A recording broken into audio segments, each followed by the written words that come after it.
Rider is ready. Watch the gate. A wet and rainy Gibber Gorge in KwaZulu-Natal. And it is here where BMX racing in Africa hopes to take a significant step forward. The inaugural African BMX Continental Championships saw racing from across the age groups, from the smallest to the elite. The conditions made it all the more treacherous for the riders, but for organisers, satisfaction that a vision has become a reality. BMX is one of the lower barrier to entry cycling events that you can get. It's a lot of fun, it's quick racing. It's very cost effective to travel around with that. So to start off the process here in South Africa, we have got the means, we've got the track of this calibre, and we're hoping to promote the sport across the continent so that we can grow the level of BMX in Africa, and that makes our riders more competitive. But this is far from being the most competitive of continental titles to win. Just two nations made it to Gibber Gorge, South Africa and Zimbabwe. This is the Zimbabwe team. For them, this championship is vital if their riders are to develop. It's been awesome. We brought a team with juniors all the way up to elite level, and our juniors have done really well. And for our elites, it's their first taste at a supercross event. So we've been here for a week, and they had to first get down the big hill and conquer the big jumps, and all four of them managed to do that. So we're quite happy so far.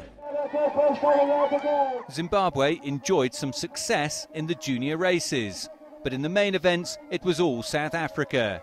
Stacey Bryant stormed to victory in the women's elite race, while Carl Dodd, fresh from winning his South Africa title, claimed the men's.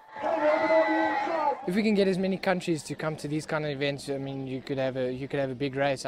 We only had 2 countries this time, but I'm sure it'll be spoken about, and the rest of Africa will definitely hear about this kind of event, and obviously have more countries to come and compete and just make racing a whole lot more spectacular and more competitive.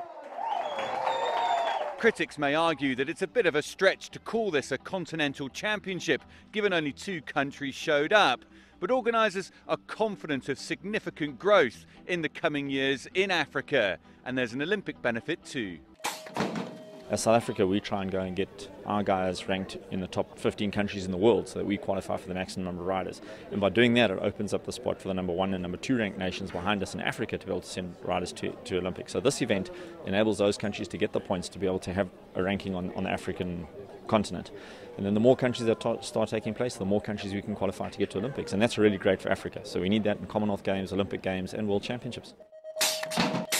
Only time will tell whether this event will gather momentum and become a truly continental occasion. But if it does, then Africa's riders will then have a real chance to compete on a global platform. Dan Williams, CCTV, Gibber Gorge, KwaZulu-Natal.